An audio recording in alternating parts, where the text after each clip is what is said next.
सायली म्हणते की दुसरीकडे कुठे गेली होती म्हणजे ती आश्रमातच होती आणि हे तर तुम्ही सिद्ध करालाच ना सर. अर्जुन म्हणतो की ऑफकोर्स करेल. नमस्कार मित्रांनो, ठरलं तर मग या मालिकेच्या आजच्या भागात आज आपण बघणार आहोत अर्जुनने सायलीने जे काही केलेलं असतं त्यासाठी तो तिला थँक्यूचे कार्ड्स देतो. तर सायली मुद्दामच तिचा चेहरा वाकडा करते आणि ती अर्जुनवर रागवली आहे असं त्याला दाखवते. त्यामुळे अर्जुन घाबरतो आणि तिला म्हणत असतो की मला खरंच असं काही करायचं नव्हतं, तुम्ही अश्विनसाठी जे काही केलं म्हणून मी हे सर्व केलं. आणि अर्जुनचा तो घाबरलेला चेहरा बघून सायली हसायला लागते. तर मित्रांनो, आज आपल्या व्हिडिओचं लाईक्सचं टार्गेट असणार आहे 100 लाईक्स. त्यामुळे व्हिडिओचं टार्गेट पूर्ण करण्यासाठी आम्हाला नक्कीच मदत करा. धन्यवाद. अर्जुनही हसायला लागतो आणि बोलता बोलता बोलून जातो की हसताना तुम्ही खरंच खूप छान दिसता. सायली म्हणते की काय बोललात तुम्ही? अर्जुन म्हणतो की काही नाही. अर्जुन म्हणतो की तुम्हीच तर म्हणता ना की जो कोणी चांगलं काम करत असेल त्याला थँक्यू म्हणून त्याचं अजून मोटिवेशन वाढवायला पाहिजे. परंतु तुम्हाला थँक्यू म्हणायची गरज नाही आहे आणि तुम्हाला मोटिवेशनची सुद्धा गरज नाही आहे, कारण तुम्ही खूप चांगले आहात. तरी सुद्धा मला मनापासून तुम्हाला थँक्यू म्हणावं वाटलं म्हणून मी हे सर्व केलं. सायली म्हणते की अहो सर, मला सुद्धा मनापासून वाटलं होतं. आणि अहो सर, या घरातल्यांची काळजी मला सुद्धा आहे. घरातलं हे वातावरण मला अजिबात बघवलं जात नव्हतं म्हणून मी हे सर्व केलं. सायली म्हणते की आता बस झालं कौतुक, आता खाली जाऊयात आपण कॉफी प्यायला. तर अर्जुन लगेचच सायलीला म्हणतो की मिसेस सायली, आणि त्याच्या हातातलं एक फूल तो सायलीला देतो. अर्जुनने सायलीला फूल दिलेलं असतं हे बघून सायलीला खूपच आनंद झालेला असतो. तर इकडे पूर्ण आजी बाहेर बसलेली असते आणि विचार करत असते. ती विचार करत असते की मी माणसं ओळखायला कमी पडते का? म्हणजे मी नेहमी म्हणत असते की ती सायली आहे ती घर तोडायला आली आहे, परंतु आज तिच्यामुळे अश्विन एवढ्या मोठ्या संकटातून परत आलाय. आज फक्त तिच्यामुळे घरातलं वातावरण पूर्वीसारखं झालंय. या सायलीचा जितका रागराग करावा तितकी ती आपल्या मनाला हात घालते. याला नक्की काय म्हणायचं? नियतीचा खेळ म्हणायचं की चमत्कार म्हणायचा? कल्पना तिथे येऊन उभी असते आणि ती म्हणत असते की अहो पूर्ण आजी, हा चमत्कारच आहे. अस्मिता मात्र त्या दोघींचं बोलणं चोरून ऐकत असते. कल्पना पूर्णाईला म्हणत असते की तुम्ही सायलीचा एवढा विचार करताय हे ऐकूनच खूप बरं वाटलं मला आज. पूर्णाई, सायलीचं मन किती चांगलं आहे, किती निर्मळ आहे तिचं मन, हे आता तुमच्याही लक्षात आलंय. आणि पूर्णाई, तुम्हीच नेहमी म्हणता की एखाद्या माणसाचं मन जिंकायला बुद्धीने नाही तर मनाने विचार करायला हवा. मग तुम्ही सुद्धा सायलीचा एकदा मनाने विचार करून बघा ना. तिचे गुण, तिचं वागणं हे सुद्धा चमत्कारापेक्षा कमी नाहीये. पूर्णाई, तुम्ही तुमचा वेळ घ्या आणि मग तुम्हाला कळेलच की सायली या कुटुंबाची सून व्हायला योग्य आहे की नाही. एवढं बोलून कल्पना तिथून निघून जाते. तर अस्मिता विचार करत असते की मम्मा आता पूर्ण आजीच्या डोक्यात हे काय भरवतीये. तर इकडे अर्जुन ऑफिसमध्ये त्याचं काम करत असतो आणि खूपच जोमाने काम करत असतो. ते बघून चैतन्य विचारतो की अरे काय चाललंय, म्हणजे एवढी तयारी कशासाठी? अर्जुन म्हणतो की उद्या मधुभाऊंची हिअरिंग आहे. चैतन्य म्हणतो की तो असं काहीतरी काम करतोय जसं काय मधुभाऊ उद्याच सुटतील. अर्जुन म्हणतो की आता वेळ घालवू नको बरं, चल आपण जो प्रियाचा रिक्रिएशनचा व्हिडिओ आहे ना तो बघूयात. प्रियाचा रिक्रिएशनचा व्हिडिओ त्यांनी प्ले केलेला असतो आणि त्यावर ते चर्चा करत असतात. अर्जुन विचार करत असतो की काहीतरी मिस तर नक्कीच होतंय आपल्या हातून. तर चैतन्य म्हणतो की थांब, मी गोरेबाईंना एकदा बोलावून आणतो, त्याही आपल्याला काहीतरी मदत करतील. अर्जुन म्हणतो की ठीक आहे. आणि मग चैतन्य बाहेर जातो. तर इकडे घरातले सर्वजण बोलत असतात. अस्मिता म्हणते की सायलीला अर्जुनसाठी डब्बा न्यायचा आहे ना, तिचा फक्त एक बहाणा आहे नवऱ्याला भेटायचा, बाकी काही नाही. तेवढ्यातच रविराज आणि प्रिया दारात आलेले असतात. रविराज म्हणतो की येऊ का घरात? रविराजला बघून सर्वांना खूपच आनंद होतो. पूर्ण आजी म्हणत असते की माझा तर माझ्या डोळ्यांवर विश्वासच बसत नाही. जावई बापू, तुम्ही स्वतः घरी आले. कल्पना, काहीतरी छान गोडाधोडाचं जेवण बनव. रविराज म्हणतो की नाही, आम्ही एवढा वेळ थांबणार नाही, आम्ही फक्त आमंत्रण द्यायला आलोय. आणि रविराज सांगतो की आजपासून बरोबर 1 महिन्याने तन्वीचा साखरपुडा आहे. हे ऐकून पूर्ण आजीला धक्का बसतो, परंतु कल्पना आणि विमलला खूपच आनंद झालेला असतो. तर इकडे अर्जुन काम करत बसलेला असतो. सायली आतमध्ये येते तेव्हा सायली नॉक करते. अर्जुन म्हणतो की या कमिंग. सायली आतमध्ये येऊन अर्जुन सोबत बोलत असते आणि म्हणत असते काय सर, कामामध्ये तुम्ही आज डबा सुद्धा विसरून गेला आणि मी आज आईंना सांगितलंय की मी हे जोपर्यंत जेवत नाही ना तोपर्यंत तिथेच बसून राहणार आहे, चला बरं जेवायला घ्या. असं म्हणून सायली जेवणासाठी ताट घेते, परंतु अर्जुनचं अजूनही सायलीकडे लक्ष नसतं आणि तो कामच करत असतो. सायली म्हणते की ज्या माणसाशी मी बोलते तो माणूस माझ्याशी बोलत सुद्धा नाही आणि ऐकत सुद्धा नाहीये. अर्जुन म्हणतो की मी सगळं काही ऐकतोय, माझं लक्ष आहे तुमच्याकडे, तुम्ही घ्या बरं जेवायला. आणि त्या गडबडीमध्ये टेबलवरच्या फाईल्स खाली पडतात आणि त्यामध्ये मधुभाऊंच्या केसबद्दलचे काही फोटोग्राफ सुद्धा असतात. त्यामध्ये विलासचा खून वगैरे झालेला असतो, ते फोटो कॅप्चर केलेले असतात आणि ते फोटो सायली बघते. तर इकडे रविराज म्हणत असतो की सर्व कुटुंबांनी तन्वीच्या साखरपुड्याला यायचंय. तर पूर्णाजीचा चेहरा मात्र पडलेला असतो. हे बघून रविराज विचारतो की काय झालं पूर्णाजी, तुम्हाला आनंद नाही झाला का?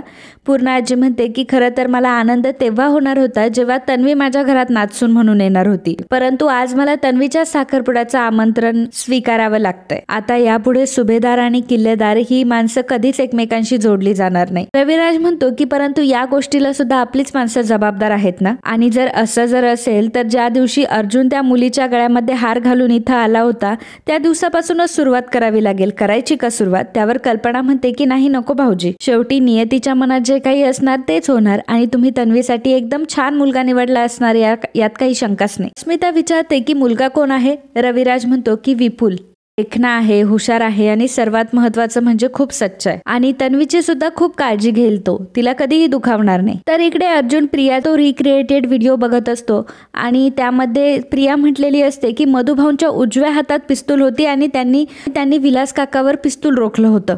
आणि ही गोष्ट सायली ऐकते आणि अर्जुनला म्हणते की सर प्रिया काय म्हणाली आता की मधुभाऊंनी उजव्या हाताने गोळी चालवली? हो सर, खरं तर हे शक्यच नाहीये. मधुभाऊंच्या उजव्या हातात एवढी ताकदच नाहीये जेणेकरून ते गोळी चालवतील, कारण मधुभाऊ डावखरे आहेत. मुळात म्हणजे मधुभाऊ खूनच करू शकत नाही आणि दुसरं म्हणजे प्रिया म्हणते ना की त्यांनी उजव्या हाताने गोळी चालवली, तर ते शक्यच नाहीये. मधुभाऊ जेमतेम घास उजव्या हाताने उचलू शकतात, परंतु त्यांना जर वजन उचलायचं असेल ना ते डाव्याच हाताने उचलतात. अर्जुनला आता समजलेलं असतं की त्याच्याकडून नक्की काय मिस होत असतं. तर अर्जुन सायलीला म्हणत असतो की thank you so much Mrs Sayali, तुम्हाला माहित नाही तुम्ही काय केलंय ते, आणि ऍक्च्युली हेच मी मिस करत होतो. तुम्ही खरंच सिम्पली ग्रेट आहात तुम्ही. अर्जुन खूपच खुश झालेला असतो आणि तो सायलीची डायरेक्टली पप्पी घ्यायला निघालेला असतो. सायली तर डायरेक्ट डोळे झाकून घेते, परंतु अर्जुन तेव्हाच भानावर येतो आणि मागे फिरतो. अर्जुन लगेचच चैतन्याला बोलावतो आणि चैतन्याला सांगतो की रिक्रिएशन मध्ये प्रियाने असं सांगितलं की मधुभाऊंनी उजव्या हाताने गोळी चालवली, पण मिसेस सायली असं म्हणताय की मधुभाऊंच्या हातामध्ये इतका जोरच नव्हता की जे ट्रिगर दाबून पिस्तूल चालू शकतील. याचा अर्थ असाच होतो की त्यावेळी आश्रमात तिसरी व्यक्ती होती जिने गोळी चालवली. चैतन्य म्हणतो की पण कोण असेल? अर्जुन म्हणतो की तीच जिचं नाव हे मधुभाऊंच्या स्टेटमेंट्स मध्ये सुद्धा आहे आणि मी एकदम शुअर आहे की ती साक्षी शिकरेच असणार आहे. हे ऐकून चैतन्य मात्र फारच घाबरलेला असतो.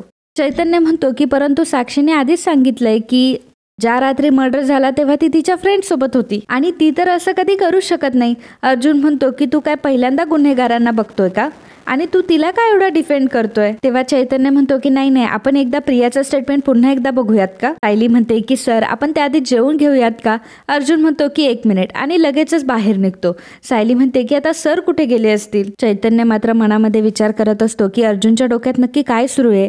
याचा काहीही झालं तरी संशय हा साक्षीवर नको पडायला. तर इकडे रविराज पूर्णाजीला म्हणतो की तू आता तन्वीला आशीर्वाद नाही देणार आहेस का? आणि मग तन्वी पूर्णाजीच्या पाया पडते. पूर्णाजी आशीर्वाद देते. कल्पना म्हणते की तन्वी तुझी मामी आता तुझ्या लग्नात अगदी पदर खोचून उभी राहीन हा, आणि भाऊजी तुम्ही आम्हाला सगळी कामं सांगा, आम्ही सगळी करू. स्मिता प्रियाला घेऊन तिच्या रूम मध्ये बोलण्यासाठी जाते. तर आता साक्षी ज्या हॉटेलमध्ये पार्टी करत होती त्या हॉटेलमध्ये अर्जुन येऊन पोहोचलेला असतो आणि त्या मॅनेजरला म्हणतो की मला तुमचे 7-8 महिन्यापूर्वीचे रेकॉर्ड्स हवे. त्यावर मॅनेजर त्यांना सांगतो की एवढे रेकॉर्ड्स तर आम्ही ठेवत नाही. तर अर्जुन विचारतो की मग तुम्ही होतात का तेव्हा मॅनेजर म्हणतो की नाही आधी जो मॅनेजर होता त्याने खूप फ्रॉड केले, त्याच्यामुळे त्याच्या बदल्यात मी इथे आलोय. अर्जुन म्हणत असतो की याचा अर्थ जुने रेकॉर्ड्स मला कसेच चेक करता येणार नाही. त्यावर ते मॅनेजर म्हणतात की नाही. अर्जुन आणि त्या मॅनेजर आता दोघेही बाहेर आलेले असतात. तर अर्जुनचं तेवढ्यात लक्ष सीसीटीव्ही कॅमेरांकडे जातं आणि तो कॅमेरा बघून मॅनेजरला विचारतो की हा कॅमेरा कधीचा आहे? तर मॅनेजर सांगतो की हा कॅमेरा जुनाच आहे, मला जास्त काही माहित नाही याच्याबद्दल. आणि मित्रांनो आजचा हा भाग इथेच संपतो. पुढील भागात आपल्याला पाहायला मिळणार आहे अर्जुनने आता सीसीटीव्ही फुटेज काढलेलं असतं आणि तो चैतन्य आणि सायलीला ते दाखवत असतो. अर्जुन म्हणत असतो विलासच्या खुनाच्या दिवशी साक्षी ज्या रिसॉर्टमध्ये होती त्या रिसॉर्टच्या बाहेर मला एक कॅमेरा दिसलाय आणि त्या व्हिडिओमध्ये सुद्धा दिसत असतं की साक्षी तिची गाडी घेऊन निघालेली असते. तेव्हा अर्जुन म्हणतो की एक्झॅक्टली खुनाच्या 1 तासानंतर साक्षी तिथे आली आणि तिची गाडी घेऊन ती तिथून निघून गेली. याचा अर्थ जेव्हा मधुभाऊंचा खून झाला तेव्हा साक्षी ही रिसॉर्टमध्ये नव्हतीच, ती दुसरीकडे कुठेतरी गेली होती. सायली म्हणते की दुसरीकडे कुठे गेली होती म्हणजे ती आश्रमातच होती आणि हे तर तुम्ही सिद्ध करायलाच ना सर? अर्जुन म्हणतो की ऑफकोर्स करेल. चैतन्याला मात्र खूपच टेन्शन आलेलं असतं की आता साक्षी जेलमध्ये जाते की काय. तर मित्रांनो पुढील भाग हा पाहणं खूपच रंजक ठरणार आहे. तर ठरलं तर मग या मालिकेचे डेली अपडेट बघण्यासाठी आत्ताच आपल्या चॅनलला सबस्क्राईब करा आणि आजचा हा भाग तुम्हाला आवडला असेल तर व्हिडिओला लाईक आणि कमेंट करायला अजिबात विसरू नका. धन्यवाद.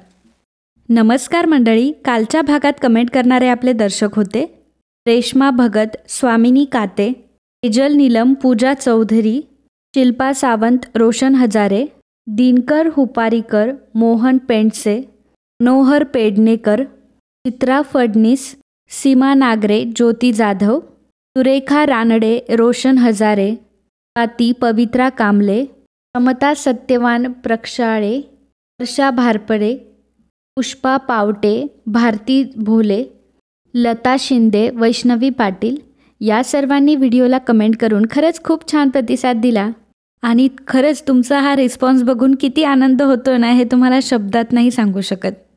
Thank you so much.